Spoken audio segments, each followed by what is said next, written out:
Welcome, all fellow wannabes. Welcome to the show. You are listening to the Wannabe Critic podcast. I am one of your hosts, Gabriel Fast, and joining me are my fellow partners in crime. Tonight we're going to be reviewing Mission Impossible 5. I think there's a 5 at the end of this, Rogue Nation. Joining me are the people that are usually with me. We have one Caleb Henley, one Rex Tucker, and one Ryan Dalton. Caleb, how are you feeling? Feeling good, man. Glad to be here. Yeah, you're looking very your background's looking very warm tonight. Like just a nice like warm feeling to it. Like it kind of looks like it's winter at Caleb's house a little bit. Like and it's just cozy in there. He's got the flannel on, you know? I mean, it's just I'm kind of jealous. Mine's like so dark and, like dense in here. Rex, how are you feeling? You just look like a straight like your background's just straight up like fire. Also, like you got the straight up nerd stuff in the background. You got a keyboard. Maybe you're doing a little bit of music. Who knows? I don't know. It's good to see you. We missed you last week. Yeah, but I'm back. Yeah, you're back with a vengeance, and it's good to see you. And then finally, certainly, last but not least, we have Ryan Dalton, the author man himself. How are you? Author man, the least scary superhero ever. Yeah, I'm indented. Are you committing a crime? I'm going to write about this. Yeah, I'm indented man. Oh my God, gentlemen, it's good to see you. We have a good show planned for you guys tonight. We're gonna do a little bit of catching up. First we're gonna get into a little bit of housekeeping. And then we're going to do a little bit of catching up. Then we got a little bit of news. And then, of course, we will get into our review. Of course, if you don't want to stick around for all the other garbage, you can just skip to the very end of the review. There'll be a timestamp down below where the review actually starts. So I've been doing that recently. Caleb recommended that like 2 years ago, and I finally started doing it recently. So it's been a good week over here for me. It's been busy as usual. I was able to sit down with Tristan to record some Game Club episodes and a new Who Would Win, which we got some interesting feedback on. I sat down and we recorded a video on who would win between Legolas and also Green Arrow. And that was a really, really fun discussion to get into. And a hard one. It was hard. Like, it was a really hard discussion to have. So I'm excited to release that over, of course, on the Wannabe Collective at a later date, which we'll talk about that more in a minute. But Caleb, how have you been? What have you been up to? I've been good. Yeah, nothing too crazy going on over here. In fact, nothing has really changed since the last time we talked. Still playing the show. It's basically the only fun thing I've been doing over the last day. I've started trying to wrap my mind around potentially doing a bunch of stuff to my car that I've meant to do but have just never gotten around to doing. It's funny, I got this car right when I started dating my now wife, and within the first couple of weeks I had already put an intake in it, and I had this whole list of things I wanted to do. But then dating and marriage and life got in the way of all of those things, which is good. But now I'm like, man, I kind of want to go back and do all of those things that I wanted to do originally to it. So I'm trying to kind of make a list and prioritize it. And it's going to take some time because that stuff is expensive. But yeah. And you have a Volkswagen, which, I mean, it's like one of them dang street racer cars. That's cool though. Yeah, no, it's fun. Hopefully I can get it to where I want it to. I mean, who knows? In a couple of years, it might be a much cooler car than what I have now, which would be awesome.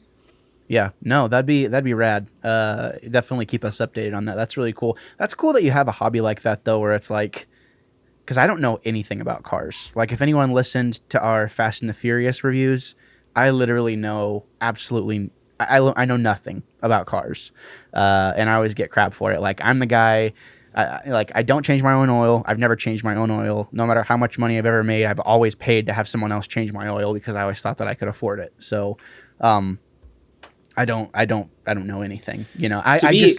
Go ahead. No, I was just going to say, to be clear, I don't know anything either. It's just all looking at forums and watching YouTube videos and like trying not to break anything. But that's the thing too, is like I've broken enough things on my cars before when I've tried to do even like this simplest stupid little thing that I've decided I'm not the person that should be probably doing this.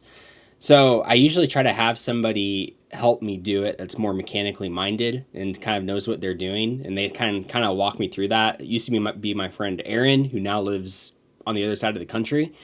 And I think that's part of the reason why I haven't done any of this stuff, is because he like left, and yeah, I haven't had somebody to like walk me through all this stuff.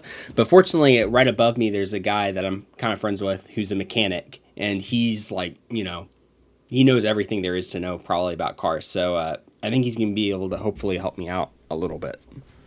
Is it a Jetta that you're driving? No, it's a GTI Golf. Ah, nice, cool. Are you thinking to drop? Like a bigger turbo in it, or what are you thinking? No, nothing that severe. So right now, all I have is like it's a cold air intake on it. I'd love to. Right now, like I kind of want to do like more cosmetic things first. I'd love to get like some wheels put on it, just make it look a little bit better, and then I want to tune it and get like a Cobb access port, and then get it tuned by somebody. And then from there, maybe like do like a downpipe or an exhaust, something like that, that apparently is pretty manageable and not too crazy to do, but really increases the power on those cars, which would be pretty dope. If you have essentially stock internals, you may find the return on investment on one of those Cobb systems is not great. Well, you're doing things like opening up like with the downpipe and everything, and getting you need a catback exhaust, and one that would give you the right amount of back pressure. And anyway, go ahead. That's the cool thing about GTIs, though, is that they're very tunable engines because they leave a lot of buffer in those things where you can play with it. Like they come stock with 220 horsepower, and it's very easy to, I guess, do a tune where you get 300 just from stock internals. Like it's pretty easy, I guess, to kind of do.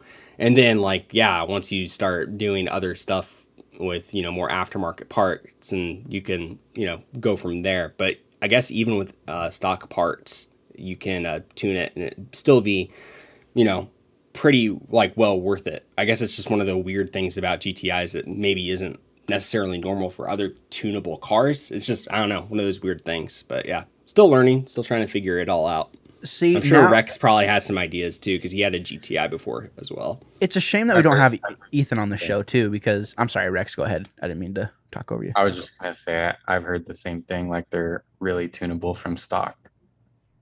Yeah, well, I never tuned. Yeah, I mean, I drive a Rav, and I fought for a Prius, but I didn't get my way. So it's a shame that Ethan isn't on this podcast though, because he's a big car guy. He has a Porsche. So I think I need to just hand over the reins to you guys.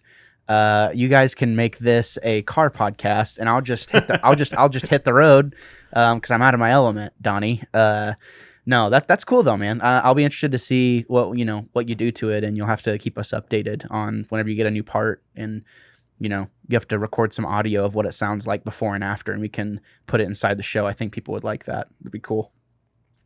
Rex, what have you been up to? What have I been up to? So we got some ducks for our house. Ducks? like ducks. Quack quack?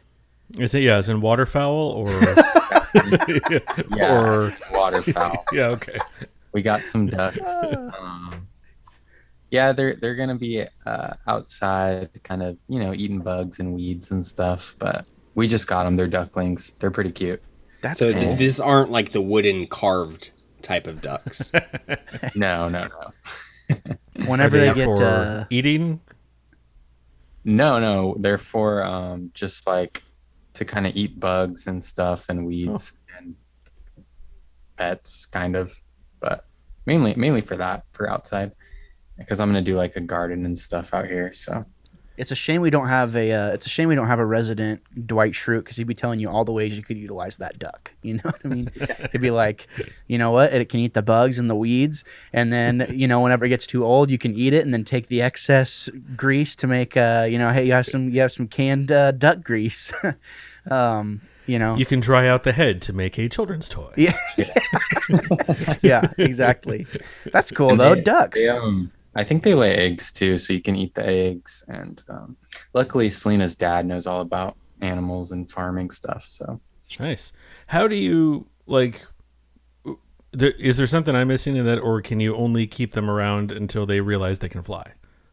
No. These ones are they don't fly. Oh, okay. I didn't know there were flightless ducks. I'm not. They're kind of more like chickens. Like Oh. they don't really like fly like regular ducks. So Yeah. There's a family here who they have a bunch of ducks like that too that follow them around, and they have chickens too. Like one of the weirdest chickens. It looked like it had like poofy hair. It was actually kind of funny. It looked like a puppy. I'd never seen anything like that before. Now, of course, Emma wants like chickens now. Fluffy chickens, but that's really cool. You'll have to keep us updated on that, and let me know how the eggs are. I am actually genuinely curious to know, like, if the eggs are, because are their eggs a little bit bigger than chicken eggs? I honestly don't know. This is a first, so it's kind of a trial duck. Trial ducks. Do you have an ugly duckling? No, they all look pretty similar. They're all pretty cute. They're like all black. Nice. That's cool. Have you been playing any games or anything? I've been playing some classic WoW, basically for nostalgia factor, and that's pretty much it. I haven't had a ton of time to play games, so just been playing a little bit of that, some Hearthstone. I haven't really started anything new lately. Right on. You haven't gotten on that sweet Returnal grind yet? I know I haven't even bought it yet. So. Okay. I think you'll like it because you're the Soulsborne man over here. Honestly, you've come to mind multiple. On my list. Yeah, well, I mean, you've come to mind multiple times. I've been like, Rex would for sure like this game. Yes, I know for a fact because you like Risk of Rain and you like hard games. So to me, I'm like, this is a match made in heaven. That's the one that's on my list, and also Valheim. Yeah, Valheim. Yeah. That's one I'd like to try out at some point, but it just seems like such a time sink. So, Ryan, what have you been up to, man? Well, right now I'm stuck on Trial Ducks. I'm envisioning it as an animated Law and Order type show with ducks. Someone should make that. I would watch that. I would watch that too. That'd be a good comic series, I think. Kind of like Bone. Remember that comic? Yeah, no, that'd be rad. Yeah, I've got another point scored for Game Pass because I noticed that an older game that I had been curious about but never played, got around to, called Quantum Break was on there, and I thought, sorry, excuse me, I thought, oh, cool, I'll try that, and I had very mixed feelings about it. I thought the concept was cool, some of the gameplay was fun, but I thought the shooting mechanics were really sloppy, and I didn't like when I realized after you finish like a chapter, there was a thing that started that I thought, oh, cool, they're doing a cutscene with all the actors and stuff that are doing the mocap for it, and then I realized, oh no, it's a full TV episode, and I was like, yeah, I didn't get this to watch TV, and I know they were trying to do something experimental with like choices made in the game would affect the show and everything. And I understand, wanting to do something different. To me, it didn't translate to a game the kind of game I want to play. So once again, I was like, hey, I downloaded it on Game Pass, and it's not my thing, and it cost me only my regular membership. So I continue to grow as a fan of Game Pass. Yeah, I have that downloaded as well, and also it's one of those things too. Like that's Remedy, so that's the same devs who did Control, and I know, which I love Control, and I haven't finished it yet. Again, that's one of those that how I am. I hardly ever finish a game on the first playthrough, but I am a full out fan of Control. Yeah, but I feel like I can see how their gameplay or their game making has matured over the years. Yeah, I mean, you kind of see something like Alan Wake first, right? Which you and I covered on Game Club. That was a lot of fun. Mm-hmm. So we had Alan Wake followed by Quantum Break, and it was the same thing, kind of that you were saying. Because I bought an Xbox, like an Xbox that came with Quantum Break before Game Pass was even a thing, and I remember I had a similar feeling of I booted it up and I was like, this just feels wrong. Like, I just don't like, I wasn't a fan back then. So I'm interested to see what happens when I go back to it. And again, it was one of those things. Like, it's on Game Pass. I'm not really losing anything. I can try it out if I want to. And, I like the actors that are in it. So, we'll see what happens. But yeah, no. So again, just a little bit of time you had to spend other than that. What else you been up to?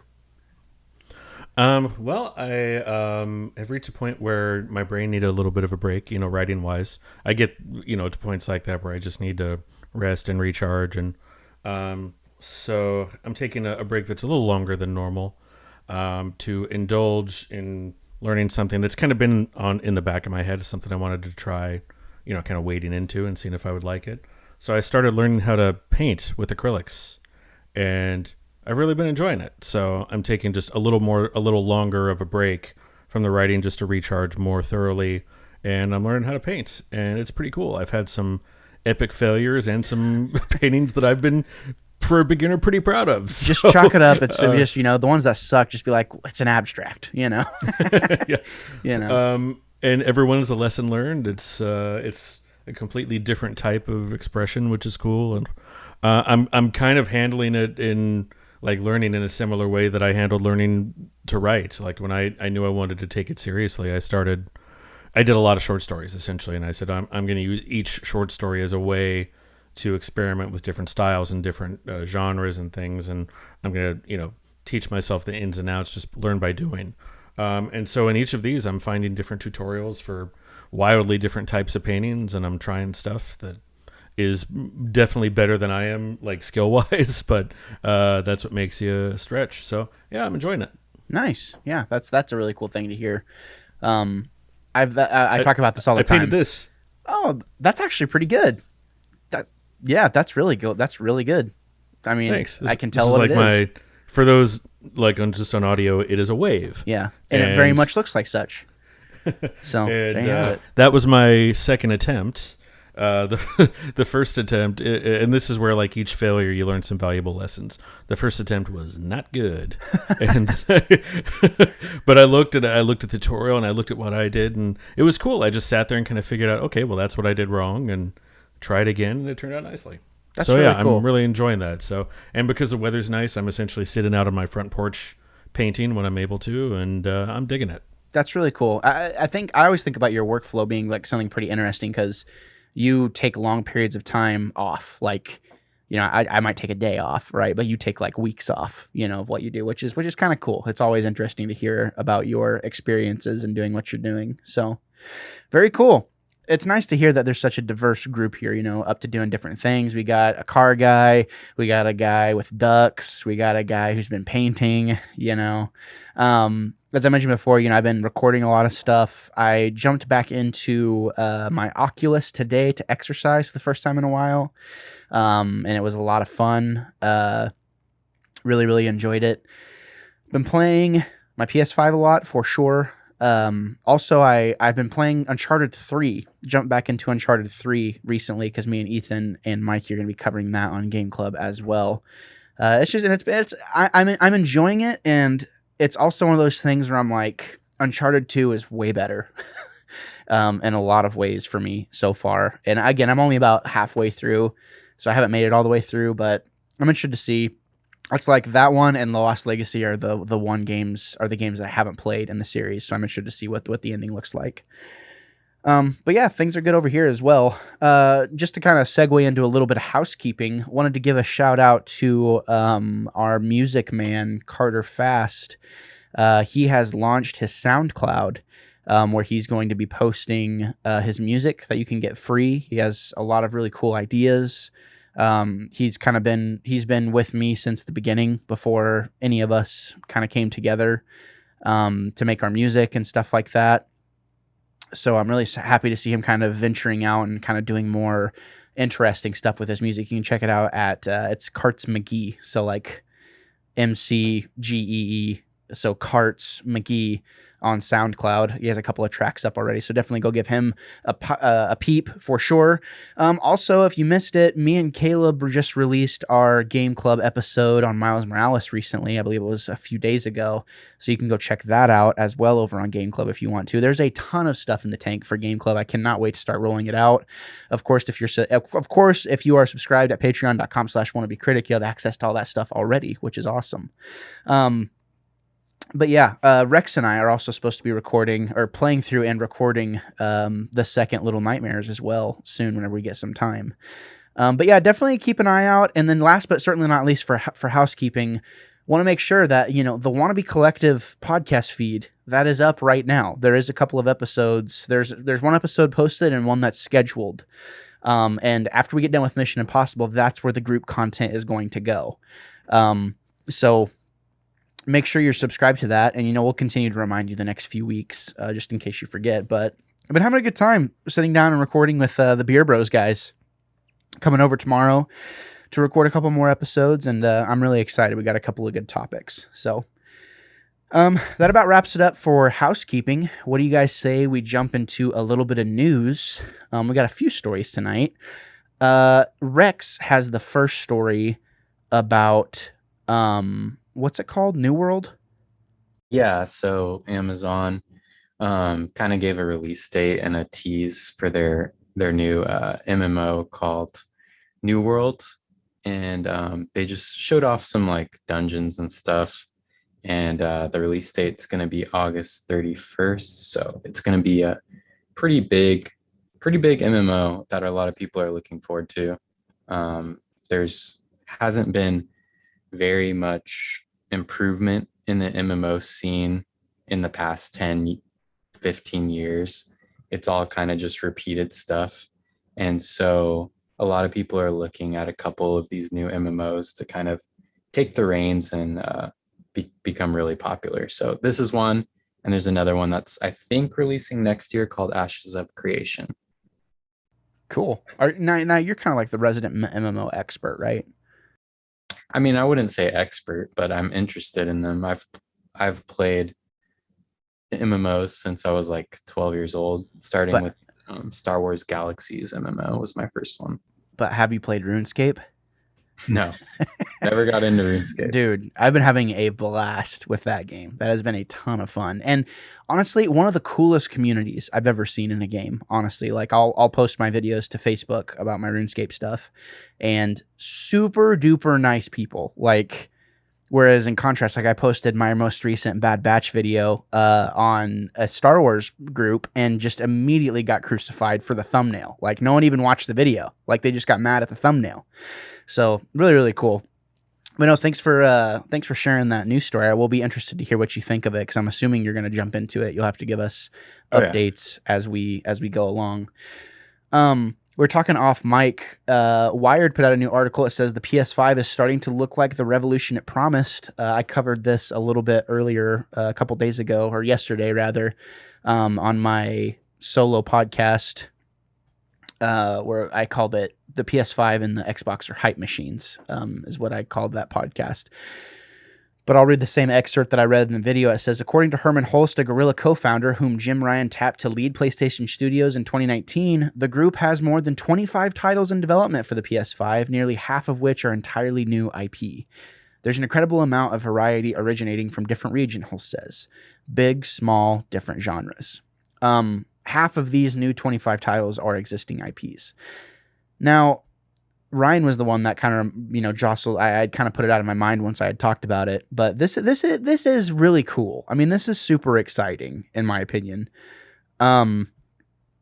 What do you think of this news? And Ryan, since you brought it up, we'll start with you. What do you think about it? Yeah, I think it's great. For one, I like that so many, it seems, are going to be kind of original IP stuff we haven't seen before. I have no problem with them continuing other successful IP. That's going to be good staples for the console. And I'm nowhere near ready to go next gen. I've got so many games still to finish up on my last gen consoles. But I think at this rate, by the time I'm ready to switch over, there's going to be a nice library to choose from. Yeah, no, totally. Caleb, what do you think? Yeah, I think more games is good. More variety for people to choose from. Yeah, good stuff. All good news. Yeah, I agree. Rex, you got any extra thoughts on this? Not really. I mean, I just think that I wish some of these consoles just came out of the gate like this because it's been a slow start. Like owning a PS5, would you agree? Like it's been pretty slow.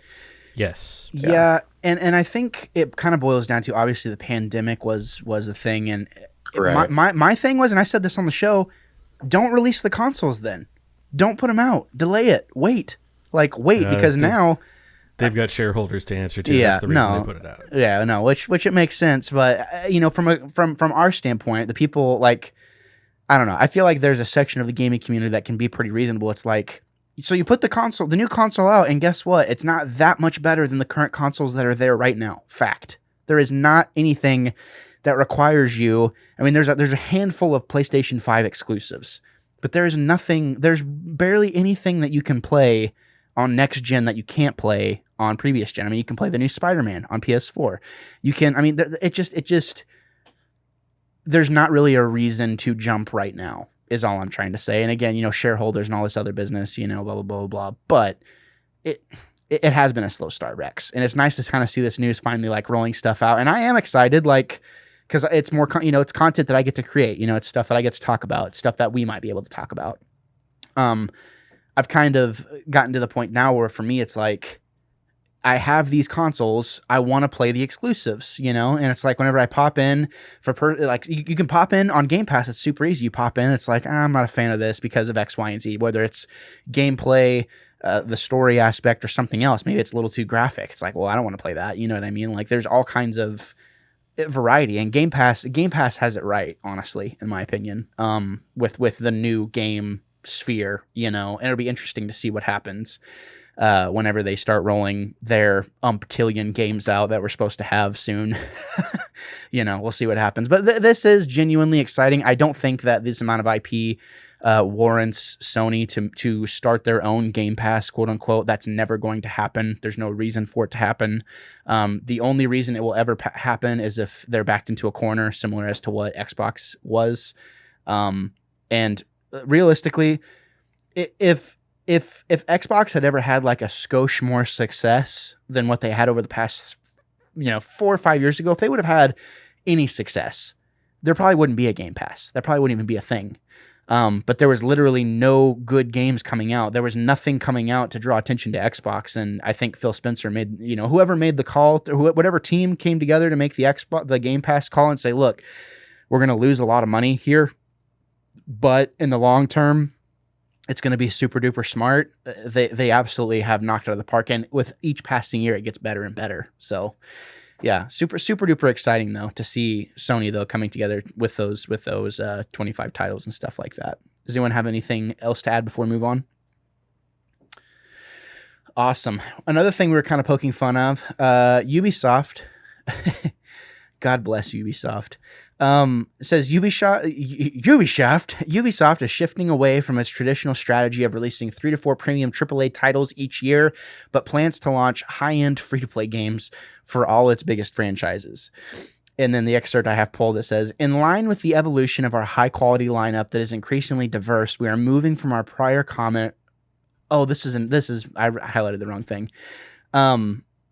It says, well, yeah, this kind of goes hand in hand. It says, in line with the evolution of our high-quality lineup that is increasingly diverse, we are moving on from our prior comment regarding releasing 3 to 4 premium AAAs per year, says Ubisoft Chief Financial Officer Frederick Duguet. I don't know how to say that. Now, essentially, we were talking about this. This was, Ryan, I think you kind of put it best. What did you say? It was an opportunity for them to do what? To make worse quality games and make the same amount of money by monetizing them up the wazoo. Yeah. And it's essentially what it is essentially what they've said is we've realized we can make lower quality, lower effort games, monetize multiple elements of them, and make the same amount of money, if not more, as the AAA titles. Okay. So, and this is the payoff of the slippery slope that microtransactions has begun. Had begun years ago, and I think that it's going to continue to get worse. I think now until here's consumers until consumers, make them regret it with their wallets. Right. Yeah. And I think, too, before we go down this rabbit hole any further and we get Caleb and Rex's ideas and comments, we need to read. There's a follow-up to this a day later after they issued this statement, because I had a very similar feeling. I was like, what are you guys doing? And I don't know, we'll talk it out. Okay. So it says, our intention is to deliver. This is a follow-up. The next day it says, Ubisoft won't abandon paid AAA games while making free-to-play versions of core franchises. Our intention is to deliver a diverse lineup of games that players will love across all platforms, a Ubisoft spokesperson said. We are excited to be investing more in free-to-play experiences. However, we want to clarify that this does not mean reducing our AAA offering. Our aim is to continue to deliver premium experiences to players such as Far Cry 6, Rainbow Six, Quarantine, Riders Republic, Skull and Bones, to name a few, while also expanding our free-to-play portfolio and strengthening our brands to reach even more players. Go ahead, Ryan. Yeah, you kick this off because I have thoughts. Empty PR speech and damage control. That is all that is. Lip speak. And he actually didn't change anything that they said before, because they never said before that they were abandoning AAA games. What they said is they were reducing AAA games so they could focus on monetization. And I guarantee you, as that continues to become successful, because idiots keep buying microtransactions, they're going to sneak more and more microtransactions into the AAA games that you're already paying full price for. Yeah, I mean, I don't super care about this because I don't think I play any Ubisoft games. But to me, it sounds like they saw like what like Activision is doing with like Call of Duty Mobile, and they're like, well, let's do that, but let's just do it on a console. And like, I mean, it's kind of interesting. I mean, I guess if you're a kid and you can't buy games, and it's like all that you can do is like play these free to play games, it's true that can have its place, but yeah, it's gonna take away resources from other games and be able to put out higher quality content. And I mean, all you have to do to look at like what that kind of leads to is look at what is happening at Activision, where basically all of their resources go into Call of Duty, and it's that whole, publishers deal, whatever. It's like it's just all Call of Duty because they know that's what makes money, and you don't get anything else from them. And I do feel like that is kind of like a sad thing, and that we might see more and more of that, which it really kind of sucks.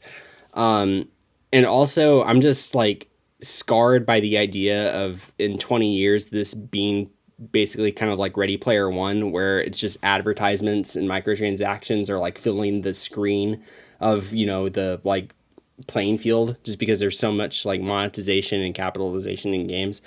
That is kind of a scary place going, and hopefully we don't go down that road. But yeah, it's just, I don't know, the microtransaction thing is just such a sucky little deal that's in gaming, and it's probably never going to go away from gaming. Go ahead, Ryan. Yeah, you want a perfect example of how that'll kill a game. Look at Marvel's Avengers, and how essentially that is not a game; it is a vehicle for microtransactions. And I love how people ask, well, why when you pick up a new item or things does it not change your appearance? And they gave the whole line of, well, we found that people said they wanted the heroes to always look like the iconic heroes. No, it's not because of that at all. It's because they want to sell you skins. So the only way you can change the appearance is if you buy a skin. And they made that game so grindy, and where the only point of the game is to grind to get loot, essentially. So basically, it's not a game. It's a cartoon where you buy outfits. And that's what happens when they start focusing on monetizing every single thing, as opposed to actually creating a good experience. Rex, do you have anything to add to that? Go ahead. Yeah, I think we do. I think we see this model can work in some games. There's some games like Rocket League that has, skins and stuff. The game's still super fun, and even Fortnite, you can argue like the gameplay's still there. It's still fun. Someone doesn't necessarily need those skins. But it does create, bad habits that these corporations they just keep chasing the money, right? And it does kind of degrade some of these games to a point where it just gets annoying. And I do see some hope though. Like I see like some game companies like Blizzard, for instance. There's a lot of people leaving those companies to go to other companies and work on a specific game or something that they're passionate about. So I think there will be some sort of balance, but we're going to see what's going to happen. But I'm really against the monetization too. I think certain games it works okay for, and because I don't need to buy a skin for my car. Like, I don't care as long as the game is fun. So there's a positives and negatives for sure. And I think you bring up, I'll get to you in a second, right? I think you bring up a really good point too about Rocket League and Fortnite. Arguably the best, definitively probably the best examples whenever it comes to microtransactions. Apex would probably be better, but Apex doesn't work half the time. That's the difference. You load into a match for Apex and it's like, God, I can't wait to try out this new character. Oh, wait, I can't because your freaking servers are dog water. That's the difference. Whereas Fortnite and Rocket League are both reliable services and are kind of in a way the OG. Like they're kind of the reason for all of this mess. But the difference is that they were the first ones to do it, and they continue to put out a service and a product that actually is good, and that actually continues to be better with each season. There's people that hate on Fortnite. Here's the deal: if you're hating on Fortnite, you say you don't like Fortnite. It's just because you're bad at it. The building aspect, whatever, like that's the issue, is that you're mad that this 10-year-old who spends his time practicing how to build can outbuild you and destroy you. Like, that's what he's spending his time on. He's practicing. It's the same thing we did with GoldenEye and Halo. It's like, oh, like, how are you one-shotting me? It's like, well, I've been practicing. That's kind of a side point, but that is the reason why I think Fortnite gets such a bad rap. It is not because of the execution of the game. The game's amazing. Same thing with Rocket League. I'm personally not great at Rocket League, but I can acknowledge the greatness of the game and watching people play it like that. And I'm like, how are you doing that? You marvel at it because you can't do it. So I think there is a balance, and Ubisoft is the wrong company to do this though. Like the wrong company to say like, oh, we're going to focus on free to play content. It's like, that sounds like a horrible idea. The company that already puts out the same format of game, like literally Far Cry and Assassin's Creed, it's like, hey, we're going to take over this stronghold and progress the story after we've taken over X amount of strongholds and blah, blah, blah, blah. Ubisoft has the right idea from a business standpoint, but a wrong idea from a gamer standpoint. So yeah, Ryan, go ahead. I'm sorry. I didn't mean to steamroll you. No, it's cool. I was just thinking this would be a great opportunity for some of those developers that are leaving these big corporations to band together, form some mid-level houses, and take game development back to what it used to be, where they actually focus on player experience as opposed to bottom line. Yeah, no, that's a great point. The attitude shouldn't be like, oh, we can fix it after the game ships. Like, no, if the game goes gold, and honestly, like that's a big reason I think why Sony thrives is because they hold their studios to a pretty high standard to where the game is, you don't hear a ton of really game-breaking experiences from Sony first-party titles nowadays because they kind of hold things to a higher standard. And they know it's going to be successful or else they wouldn't invest in it. So it's, yeah, I mean, I think, yeah, I agree I just echo everything you guys are saying. Go ahead, Rex. Yeah, an example of that is a lot of the people that came from Blizzard that worked on StarCraft and everything. They went and made this studio called Frost Giant, and they're going to focus on making their own RTS game. So awesome. Yeah. Yeah, they stole my idea even before I had the idea.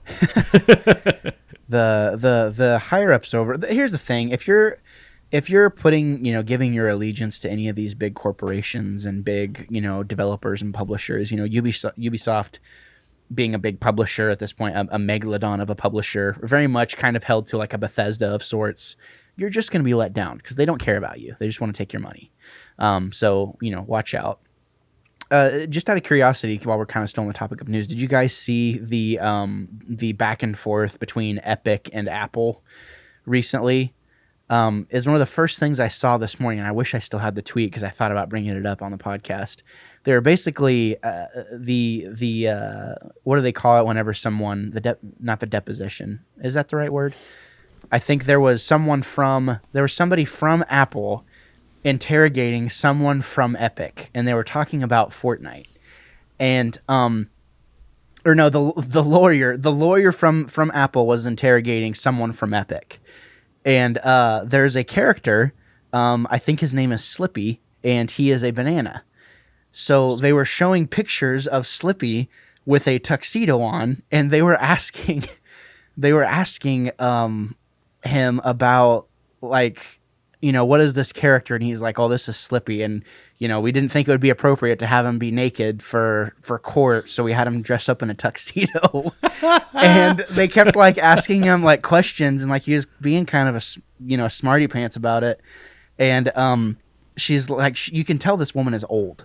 Like, she's asking questions, and she's like, so you think it wouldn't be appropriate for this banana to not have a tuxedo on? I think it would be less appropriate, for him to have a tuxedo on. And he just continued. He's like, ma'am, it's a cartoon. Like, basically just like was mocking her in front of the trial, like in the trial. And it was one of the first things I read this morning. And I literally out loud laughed, just watching the back and forth going on in there. And it's so funny to see that happening, but super interesting to kind of watch that whole thing unfold.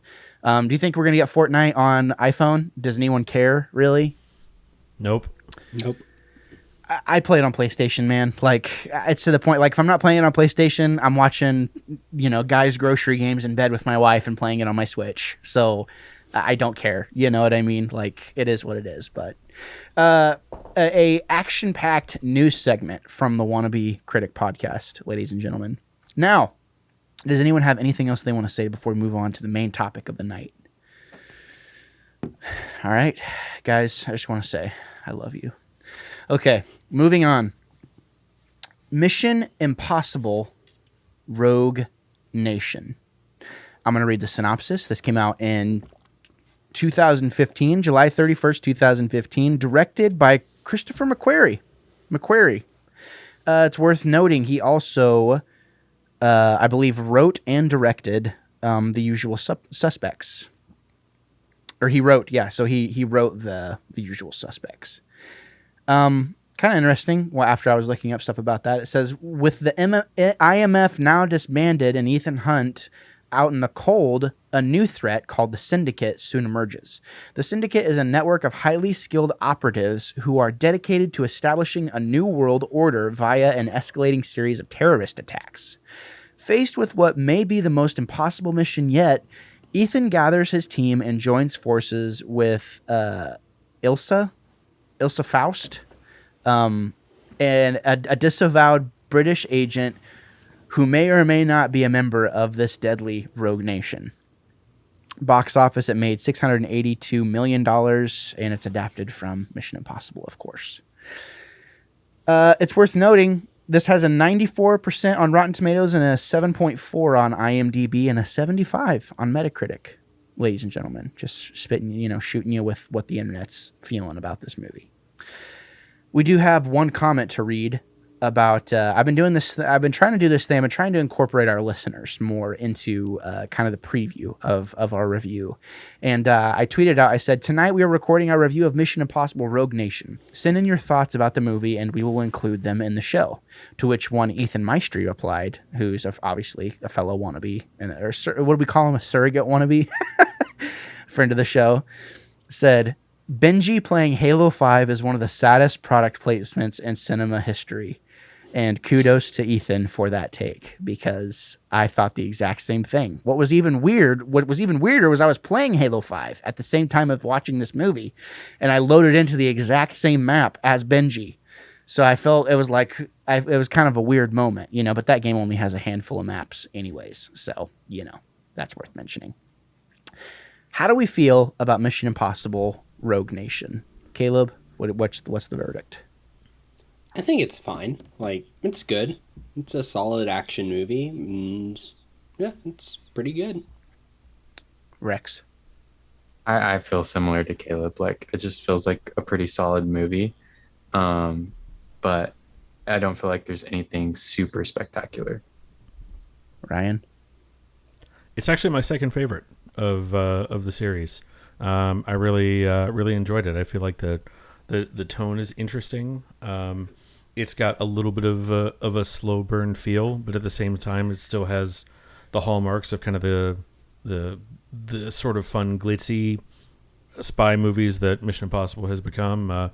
Yeah, I liked the villain. I thought Ilse Faust was super cool. Yeah, I had a blast with it. Well said.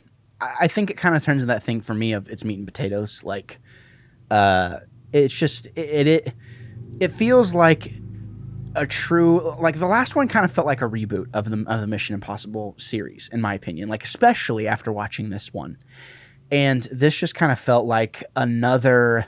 It feels like a super long episode of a would-be TV show. Like, nothing's incredibly, it's like watching CSI or something like that. There's nothing like incredibly like groundbreaking or whatever. Like it's Law and Order, you know what I mean? Like it is what it is. And I think that kind of falls into the spy thing, the spy movie thing that Ryan was saying. Like I don't know. I'm not hating on it, but I don't absolutely just love it. You know what I mean? And, but I do think it does a lot of things really cool. And I do think there are some really, really cool moments in the series. Which leads me to segue to, the things that we like about the movie. Well, Caleb, let's start with you. What are kind of like your cliff notes of the things you really enjoyed? I mean, it's a high quality, which I appreciate.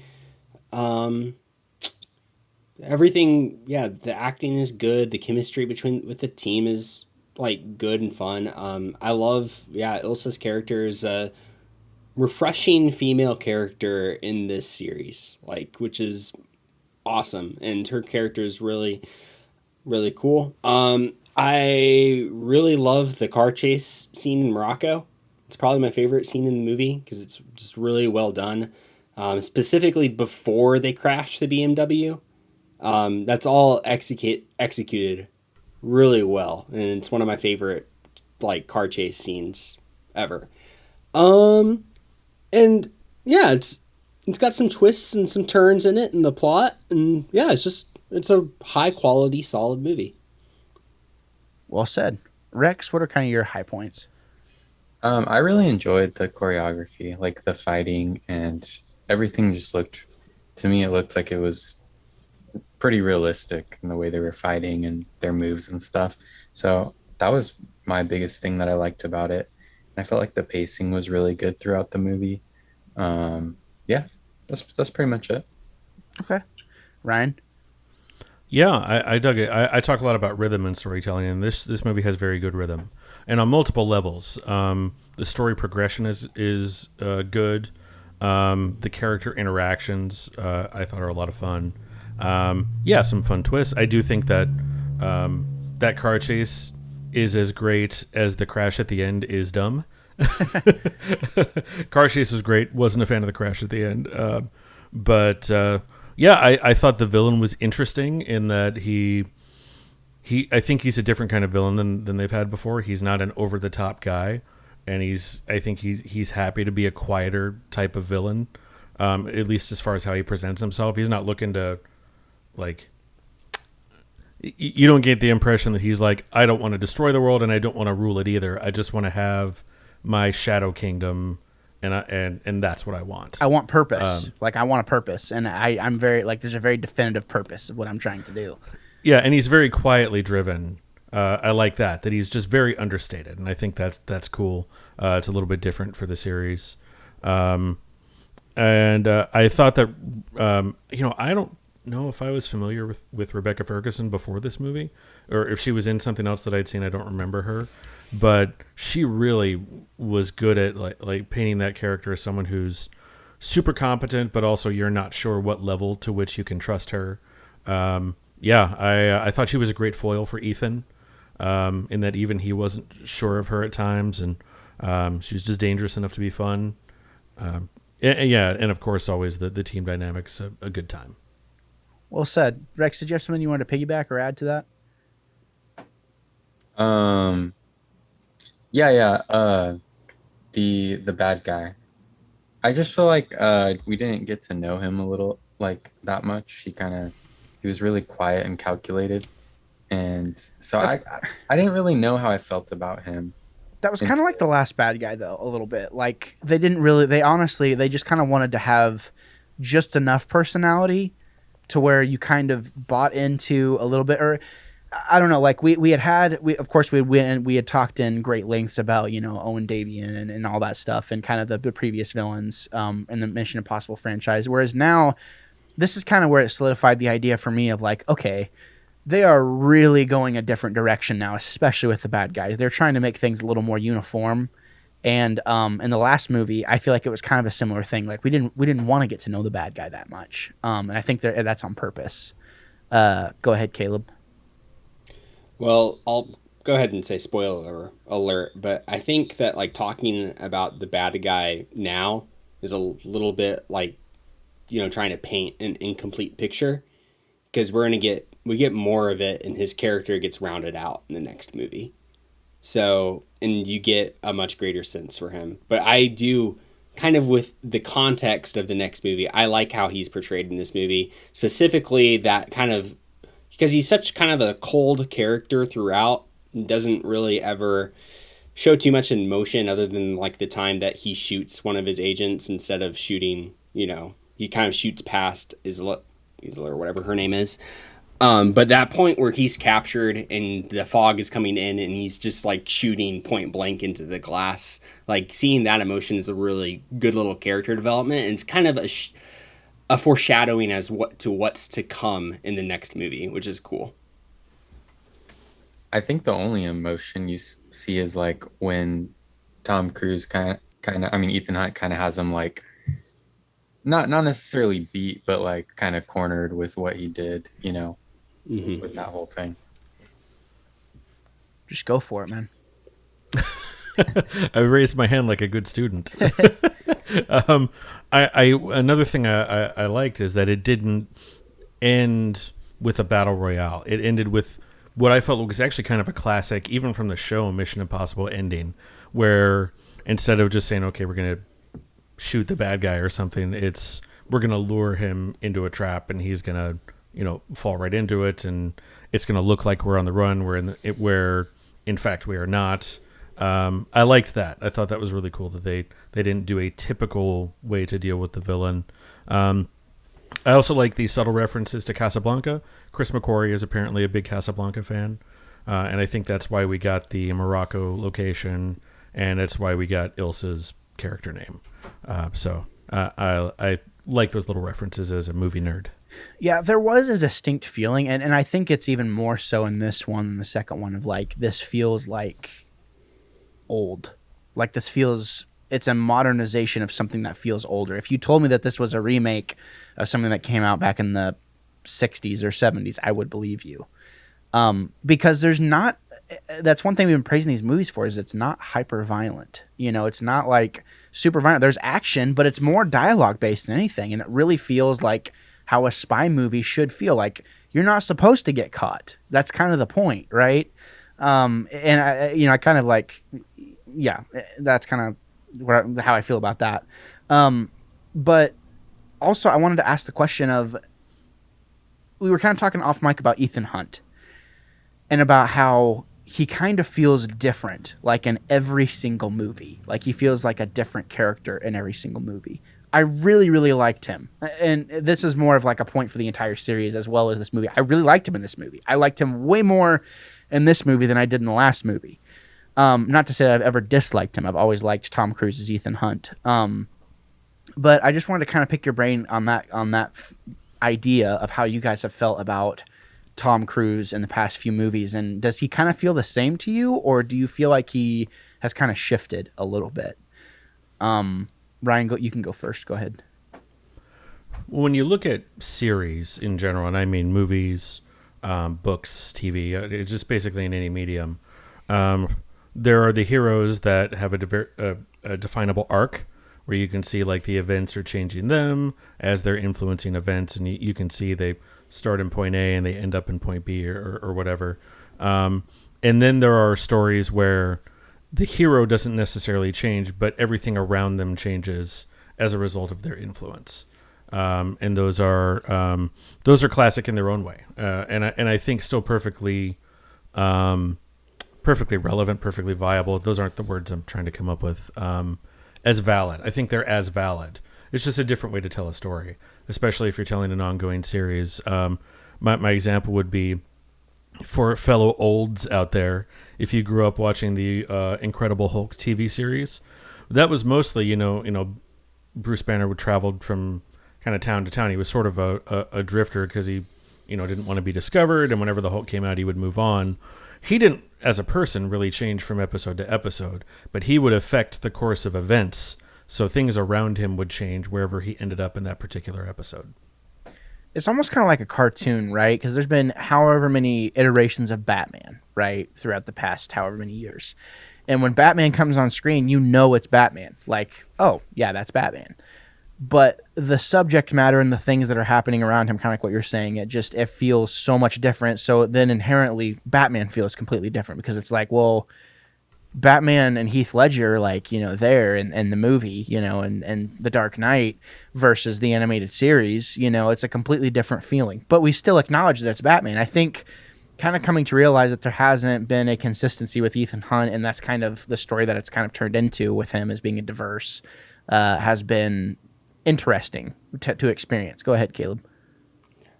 I really kind of liked Ryan's example there of The Incredible Hulk, the series, because even though I haven't seen that, I can relate it to another character who's portrayed by Tom Cruise, Jack Reacher, who's a drifter who moves from town to town, and while he doesn't change as a character, the events around him all do, and that's what makes those stories so entertaining. And I feel like with Tom Cruise movies in general, I don't think that what you're supposed to be focused on is his own character development, especially in this era of Tom Cruise movies of the 2010s and on. Because at this point, he's in his 40s, 50s, and we know who Tom Cruise is. He's been doing this for so long, and he's such an A-list actor that he's doing what he wants to do, and he's him in this.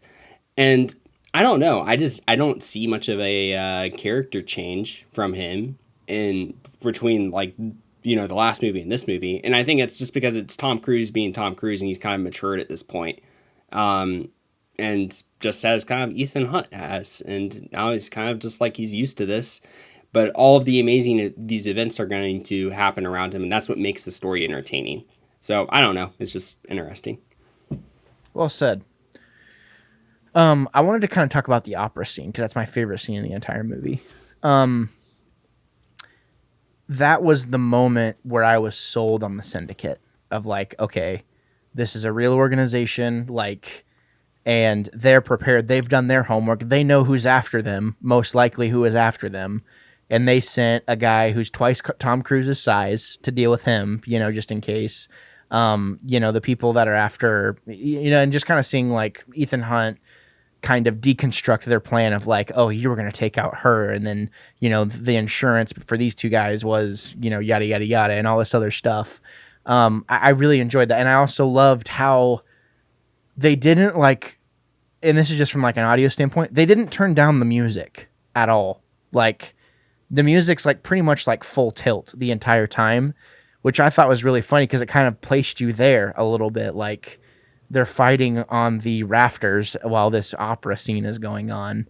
And if you know music, you know what to look for whenever you see that thing circled. You're like, oh God, when's that thing going to come? That's a whole note. So you're something's about to happen, in the next 40 measures, something's about to happen, And I don't know, I just really enjoyed that scene because it kind of goes on for a long time. And I don't know, I think it was just kind of a cool way to showcase everybody, and kind of get us set up for what we'd get in the rest of the movie. My favorite part of that actually is when he's fighting that absolute boulder of a guy, and there's a point where he's kind of knocked down, but the guy's ready to go another round, and Tom Cruise gets this look on his face like, oh man, Yeah. I can't believe I still have to do this crap. I think he goes like timeout. Like he even does like a timeout. Like hold on. Like wait a minute. And yeah, no, I noticed that exact same thing. I love that scene. I think it's awesome. And I really enjoyed, and I do enjoy the choreography of it all too. And kudos to Tom Cruise. He does the majority of his own stunts. I think, does he do all of his own stunts? I feel like he does a good majority of them. But still, pretty impressive. That entire sequence. I really enjoyed it. That was like my highlight of the movie. Was there anything that we particularly didn't care for, or that we want to mention else? Go ahead, Ryan. Oh, also, I like it when the hero doesn't always have to be like the toughest in a fight, and I like that about that fight too. Yeah, it's like clearly he was overmatched in that fight. Totally. And to me, I always think that's interesting. Well, and you actually get more of that in the next movie, in what to me is the absolute best fight in the entire series. But you get a bad guy absolutely decimating two, heroes, at least in that scene. And I think that's fun when you get a turnaround like that. You go in expecting the hero to be the biggest and the baddest and everything, and then he meets someone and is like, no, he may not win this fight. Go ahead, Caleb. Oh no, go to Rex first, because. Oh, I was just gonna say that Gabe kind of touched on it, but it does kind of feel like on this movie they've like ironed out what Mission Impossible is, like way more than some of the other ones, and that feels kind of good. Yeah, it's nice to have it's nice to have a precedent set, because we had a really interesting first movie.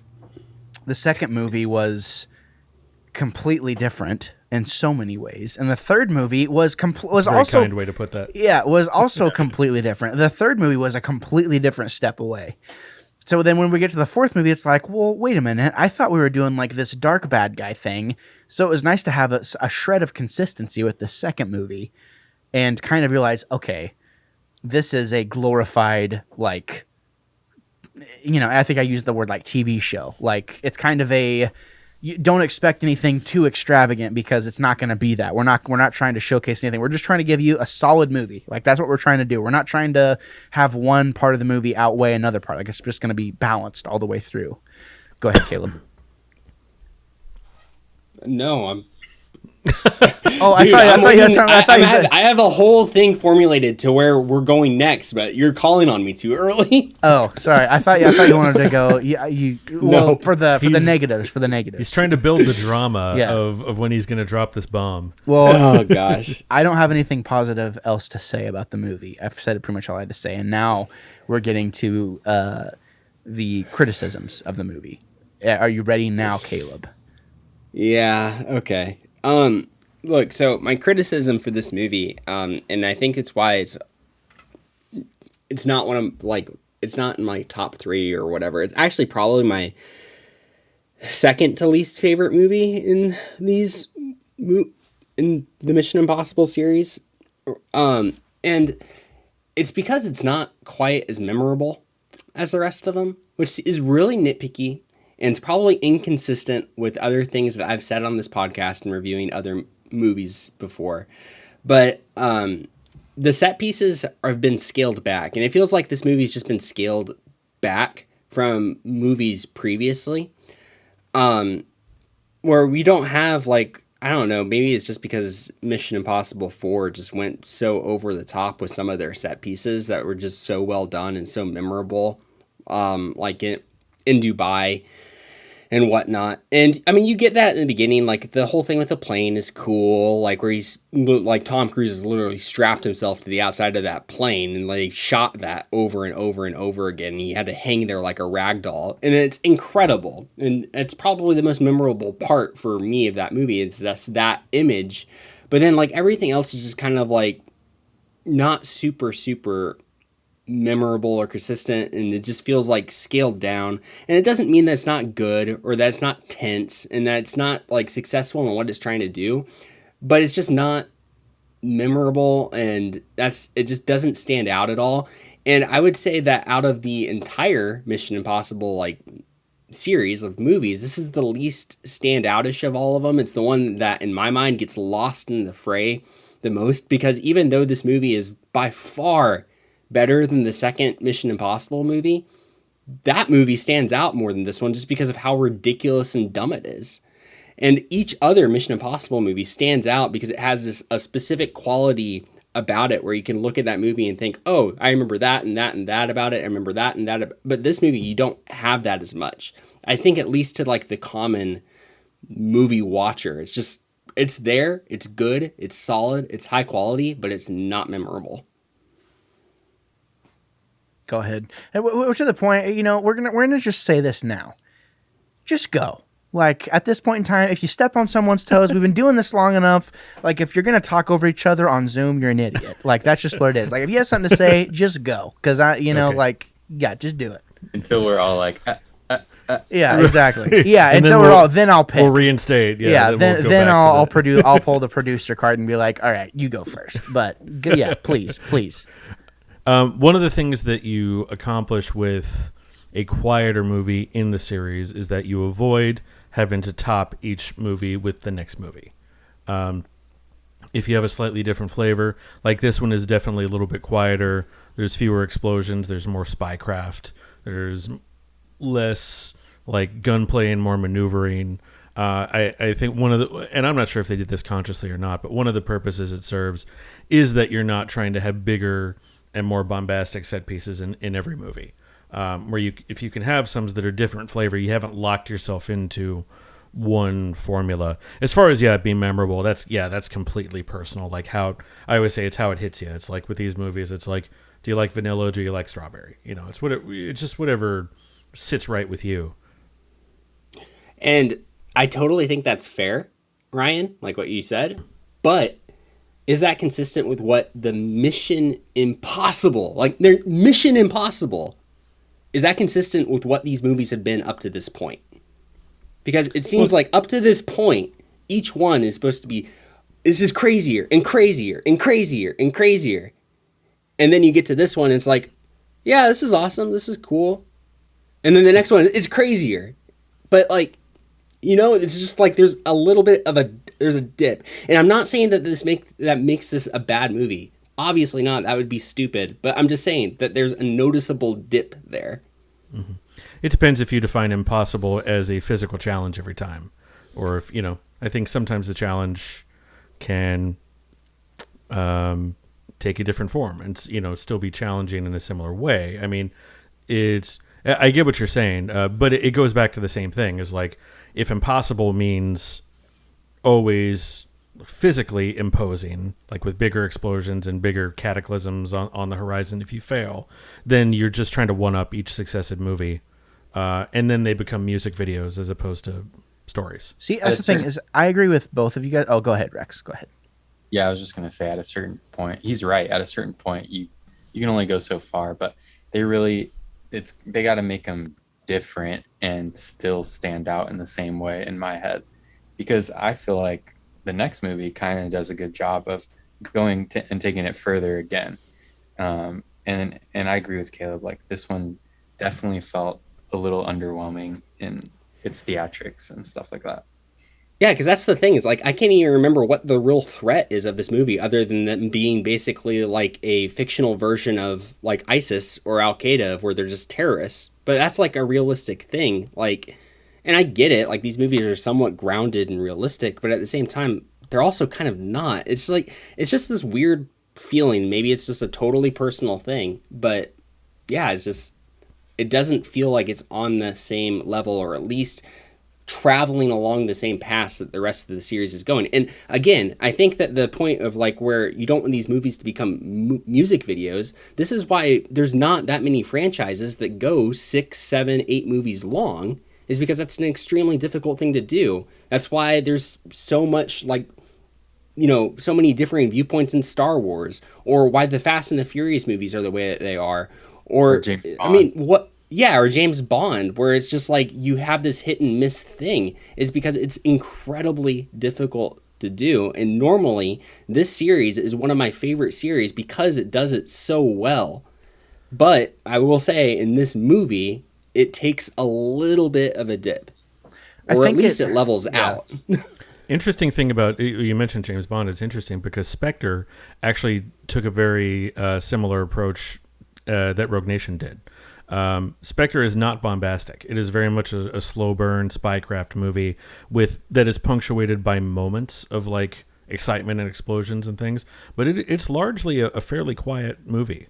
So it's interesting to me that both franchises did something similar within I think a fairly close time frame. Like not right, I don't think right next to each other, but that's interesting to me. They both made similar choices. And it's funny that you say that, Ryan, because I get, both me and my wife, we get Spectre and this movie mixed up, which is saying something because I like this movie better than Spectre. I think it's a higher quality movie than Spectre is. But I was trying to, I was sitting down watching this. I was like, I don't remember how this movie ends. And me and my wife were looking at each other and we'd both seen it. And we're like, and she's like, is this the one where they are in the desert and they are breaking out of that complex and it's blowing up in the background? And I'm like, no, I think that's Spectre because that's Daniel Craig that's running out, and the chick from the last Mission Impossible movie are escaping from that. So it's but yeah, those two movies overlap so much and they have very much that same feel. But it's interesting because I do think that Rogue Nation is very highly regarded for a lot of reasons. I do think it's a higher quality movie, but Spectre is kind of one of the least favorite Craig Bond movies. I think people don't like it as much, and for some of those similar reasons, which is kind of interesting. I want to jump in. Sorry, go ahead, Gabe. No, I was just saying I was going to jump in and be like, if we're kind of attributing it to this idea of okay, this is a glorified television show. Guess what? Every single show has, even the best shows, they all have filler. And I think for me, it's not bad. It doesn't feel bad. I agree with both of you guys on this thing, actually. And it's one of those things where it's Mission Impossible has been such an all over the place franchise where I could see them kind of taking an approach of okay, we are going to redefine what it means to tell a Mission Impossible story. We're not going to get your hopes up. We're going to do some crazy practical stunts and have some really impressive choreography. And the story doesn't have to be anything insane. The bad guy doesn't have to be Philip Seymour Hoffman. We don't have to rely on that. I think about it and this is a really weird analogy, but a good primer can set the follow-up to be amazing. A good primer for something, you can't really start a weed eater or a leaf blower without priming the engine. It's just really hard to do that. So I think even starting in the first half hour of the next movie, we're just kind of dipping into next time's review, I'm already liking that movie a little bit more because of the precedent that was set within this movie. That being said, I kind of was okay with this movie not being so over the top and kind of having a similar, it wasn't shocking to me to have it feel this way because of what we got in the last movie. The last movie is super duper similar. It was just kind of this slow burn. So I agree with both of you guys for different, and various reasons. But again, it doesn't make it bad. I don't think it makes it a bad, the story is solid across the board. It's actually the idea of the syndicate and these two rival, ex-IMF agents, kind of coming to the forefront and they're kind of ahead of Ethan Hunt. And by the end of it, Ethan Hunt has shown no, he predicted the exact same thing. That's just a really cool idea, just to kind of see how it all lines up and trapping the mouse, so to speak, in the glass box and all this other stuff. To me, that is exciting. It's a subtle way to be exciting. But it doesn't have an X factor. There is no X factor in this movie. It's just across the board balanced. Rex, I'm sorry. Are you raising your hand or are you scratching your nose? Oh, okay. Gotcha. So I just want to I think I might have interrupted Ryan, but you guys figure it out. Go ahead. Yeah, no. And I can get how you feel, Caleb, about Rogue Nation, because the first time I saw Spectre, that's exactly how I felt. So I definitely get where you're coming from. And in fact, it wasn't until my second viewing of Spectre that it finally, I clicked with what they were trying to do, and I was like, oh, okay, I get what they're going for. They were going for a very old school throwback spy slow burn feel. Which the first time I went in with different expectations, so I had a real hard time engaging with it. The second time I knew what they had done already, so I could enjoy it for what it was, and I enjoyed it. It's definitely not my favorite of the modern Bond movies, but I enjoyed it fine. Rogue Nation to me had a little more sparkle to it, so I clicked with that like right away. But I can understand where you're coming from. Yeah, no, and I don't fault anybody for liking this movie because it's a super, super high quality, good movie. But I think Gabe put it in a much simpler and better way than I think I could put it, in saying that this movie lacks an X factor. That I think at least 4 of the other Mission Impossible movies all have. And I think that's kind of the thing that does it for me. That was amazing. I loved that back and forth. It's crazy. It's crazy what can happen whenever we're not confined to raising hands. You know what I mean? And it's been long overdue, and I just wanted to make sure, but it's like, I'm just sick of it. I'm sick of being that guy. It's like, just freaking figure it out and say what you want to say. Go ahead, Rex. And to go along with Caleb and like what he's saying, like, and what Ryan was saying about it being more, it seemed like it was more of a mental battle here that Ethan Hunt's having with this bad guy, and I don't even remember his name, but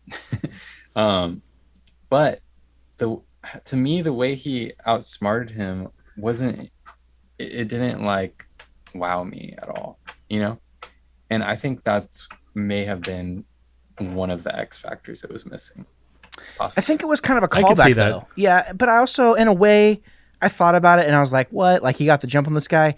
In a way, that's kind of a callback to old school stories of like, of course the good guy is going to prevail and he's going to be put in. I mean, that's old. That's comics. I mean, that's like textbook comic book story of our hero is put in a situation to where it looks like it's unfavorable for him, whether it be a mental or emotional strain that he has. It looks like he's going to be, the one kind of drawing the short straw. Little do we know that, they're, and this is a really good example of something that Mission Impossible isn't afraid to do. As soon as the guy kind of pulling the strings, the guy going in with Alec Baldwin, and Alec Baldwin thinks it's that guy, and then Ethan rips the mask off. As that guy was talking, I was like, that's Ethan, isn't it? Like, just the way, just how like persistent he was with how he's talking. And I'm like, and like his eye movements, he telegraphs like his eye movements and stuff. So I was like, that's Ethan, isn't it? And then sure enough, whenever it happens, I was like, okay, so they're doing kind of the thing of they're developing stuff off screen, that they're not going to show us. That way it's impressive to us whenever it happens. And to me, that was a cool scene, even though I predicted it, because I was like, wait a minute, this feels wrong. Like, this feels weird, And I think whenever a movie can do that in subtle ways, that's really impressive. That being said, I don't think... I think it's put there for the average moviegoer to be like, whenever it does happen, so whenever we're watching these movies and we dissect these movies, and like, whether you've seen this movie or not, either it's about to happen, or you could kind of maybe even predict what was going to happen because you've seen something similar before. I mean, I'm an idiot. I'm a complete idiot. And I was like, that's Ethan, and I've never seen this movie before. I think little moments like that can kind of be semi X Factor-ish, but still, it's just it kind of pales in comparison to what we had before. It doesn't take away or cheapen anything that's shown in this movie. It's just different. It's a different way to express the story that they're trying to tell, and progress the plot along. I think, and it's smart too. I think it's a really smart way to progress the plot. Go ahead, Ryan. Did I cut you off? I'm sorry. Oh, you didn't cut me off, but I did have something to say. I'll tell you what I would love to see in the next 2 movies is I would love to see them borrow a page from the original Mission Impossible and a little bit from Infinity War. I would love it if they would shake things up. Like, you go through the whole next movie, the team's doing fine, they accomplish their mission or whatever, and then at the end, from out of nowhere, an old villain pops up and just murders his entire team, and he barely gets away, and they are for real dead, and the next movie has to be him building a new team and taking down the old villain. I think that would be a fun way to well, as we were saying, they can get formulaic and predictable, so to me that would be a fun way to say, okay, we're still willing to really shake things up here. That's a really good point. if they killed Ving Rhames, I'm gonna weep. Like, I would be super duper sad if they got rid of it. And that's another thing too. The girl that Rebecca Ferguson, Isla, whatever, she does nothing for me in this movie because I've grown to not be attached to any female character. James Bond taught me this, not to get attached to any female character, and so has Mission Impossible. Just don't get attached to any of them because either they're gonna die or they're gonna be recast or Ethan Hunt's gonna move on or whatever. She has been probably the coolest out of all of them, and I know she's in the next movie as well, so we'll see more of her. But I just wanted to point that out for a second. Like, if they're going to keep her as a part of the team, I think that would be a really cool way, is get us all attached to her and then kill her. Like, kill everybody. Kill Ving Rhames, kill her, kill the people that we like. And if they kill Simon Pegg, oh my God, like, that would be insane. And it wouldn't be out of the realm of possibility because they kind of foreshadowed that a little bit. Like, if that happens, they're like, well, we put Benji in peril, right? We put him in peril multiple times. And he's kind of the oddball in the field. You know, he wants to be in the field, but also whenever we see it's like Simon Pegg is a spy, like, wait a minute, what? You know what I mean? And it's not like a Disney movie, you know, where they're not going to kill the main guy or whatever. But yeah, I mean, I agree with Ryan. I think that'd be super interesting to see him shake it up a little bit for sure. Do we have any other negatives that we want to bring out before we wrap this bad boy up and put a score on it? I think I said the villain was a little lackluster for me, even more so. But at the same time, I gave it credit because of the last movie, where it was like the villain was lackluster then too. It didn't do anything for me. I liked this one more, and yeah, obviously this one's different. It is different. The last movie, the villain was essentially a MacGuffin. Yeah, he barely even spoke. At least in this movie, you got a sense of who the guy was. You got to see him kind of being who he was, doing his thing in some scenes. So yeah, they don't really dive into his backstory or motivations, but you do get to see him, you know, being him at least. Yeah, and I think it is kind of powerful too. Like, he looks like an old version of the kid that was in my, you know, calculus class. You know what I mean? Like, like he's a very real character in that this is the type of person that would be trying to make these power moves. You know, he's the president of the chess club that, you know, whatever. Well, and it also goes into a lot of times real world spies are very unnoticeable people. They're not, it's the rare spy that is the suave, beautiful one. They're usually people that, you know, are not there to attract notice. The ones who do like a lot of the deep cover work. Yeah, no, that's a good point too. That is a good point. That was just a slight negative for me, but, let's move on to rating this bad boy, given our wannabes' honest opinion. Guys, I just got to say, I got to commend all of you. I told you once already, I love you guys. I love doing the show with you guys. This is so awesome. And I'm sad Mikey's not here, you know, and he's not dead. Obviously, I always make the joke that, you know, God rest Mikey's soul because he's dead. Mikey's a good dude, and I miss his opinions, but he's definitely going to be here. You know, he's going to be here for the next one because that's the one he really wants to talk about, you know, so... I just wanted to, you know, throw Mikey under the bus in a nicer way this time. But our score for this movie, what do we want to put on it? Caleb, let's start with you.